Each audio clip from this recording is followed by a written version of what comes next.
நண்பர்களே வணக்கம்.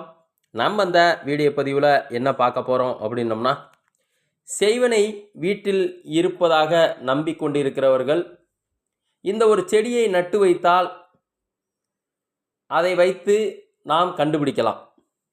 செய்வினை இருக்கும் வீட்டில் இந்த செடியை நட்டு வைத்தால் அது வளரவே வளராது, உடனே பட்டு போகும். உங்கள் வீட்டில் கெட்ட சக்தி இருக்கிறதா என்பதை கண்டுபிடிக்க இது ஒரு சாத்விகமான ஒரு நல்ல வழி. வீட்டில் தொடர்ந்து பிரச்சனைகள் வரும்போது நமக்கே சந்தேகம் வந்துவிடும்.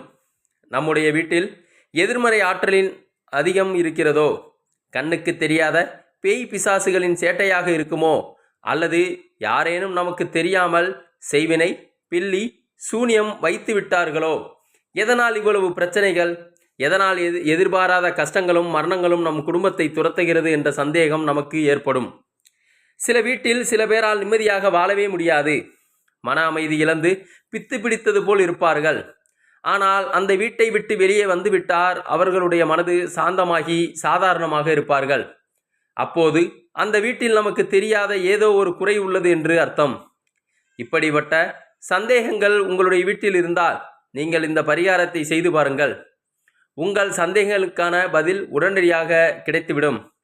குறைந்தது 3 முதல் அதிகபட்சம் 5 நாட்களில் கண்டுபிடித்து விடலாம். அதற்கு நாம் பயன்படுத்துவது வெள்ளை செம்பருத்தி பூச்செடி. இந்த செடி எதிர்மறை ஆற்றல் இருக்கும் இடத்தில் தலைத்து வளரவே வளராது. ஒரு சிறிய தொட்டியில் வெள்ளை செம்பருத்தி பூச்செடியை நட்டு உங்கள் வீட்டு வாசலில் வைக்கலாம். அல்லது வீட்டிற்குள் சூரிய வெளிச்சம் வந்தால் அந்த இடத்தில் வைத்து வளர்க்கலாம். 3 நாட்களில் அந்த செம்பருத்தி பூச்செடி பட்டு போய்விட்டால், அதாவது வாடிவிட்டால், உங்களுடைய வீட்டில் எதிர்மறை சக்தி அதிகம் இருப்பதாக அர்த்தம்.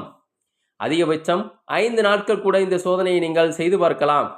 அப்படி அந்த செடியானது வாடாமல் உங்களுடைய வீட்டில் தலைத்து வளர தொடங்கிவிட்டால் உங்கள் வீட்டில் எதிர்மறை ஆற்றல் எதுவும் இல்லை என்று சொல்லப்பட்டுள்ளது.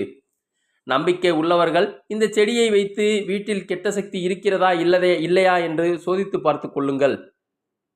உங்களுடைய வீட்டில் இந்த வெள்ளை செம்பருத்தி பூச்செடி வைத்து அது வாடிவிட்டது, உடனே அதனை கண்டு பயப்படக்கூடாது. நாட்டு மருந்து கடைகளில் கொஞ்சமாக ஹோமம் செய்வதற்கான சமித்து குச்சிகள் விற்கப்படும். அந்த சமித்து குச்சிகள் சிறிதளவு, சிகப்பு குன்றிமணி ஒரு கைப்பிடி அளவு, மருதாணி விதை ஒரு கைப்பிடி அளவு, சென்னாயுருவி ஒரு கட்டு, இந்த பொருட்களை எல்லாம் வாங்கிக் கொள்ளுங்கள். வீட்டில் சாம்பிராணி தூபம் போடுவதற்கான ஒரு தூபக்கால் வைத்திருப்பீர்கள் அல்லவா, அதில் ஒரு கட்டி கற்பூரத்தை வைத்துவிட்டு சமித்து கட்டைகளை போட்டு நெருப்பு மூட்டிவிட்டு அந்த நெருப்பில் சிவப்பு குன்றிமணி, சென்னாயுருவி, மருதாணி விதை இந்த பொருட்களை போட்டு புகை மூட்ட வேண்டும்.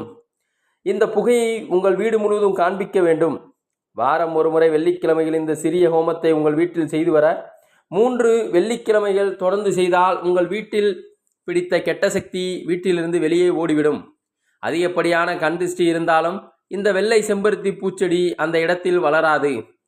ஆகவே மனதை போட்டு அதிகமாக குழப்பிக்கொள்ளாமல் இந்த பரிகாரத்தை செய்துவிட்டு அதன் பின்பு வெள்ளை செம்பருத்தி பூச்செடி கொண்டு வந்து வீட்டில் வைத்து வளர்த்து பாருங்கள். உங்களுக்கே வித்தியாசம் தெரியும். நம்பிக்கை உள்ளவர்கள் நம்பிக்கையோடு செய்யக்கூடிய பரிகாரம் இது. ஏவல் பில்லி சூனியத்தில் எனக்கு நம்பிக்கை கிடையாது என்று சொல்லக்கூடியவர்கள் இந்த பதிவு உங்களுக்கானது அல்ல. நண்பர்கள், இதை தெரிந்து வாழ்வில் வளம் பெற வேண்டுகிறேன். நன்றி, வணக்கம்.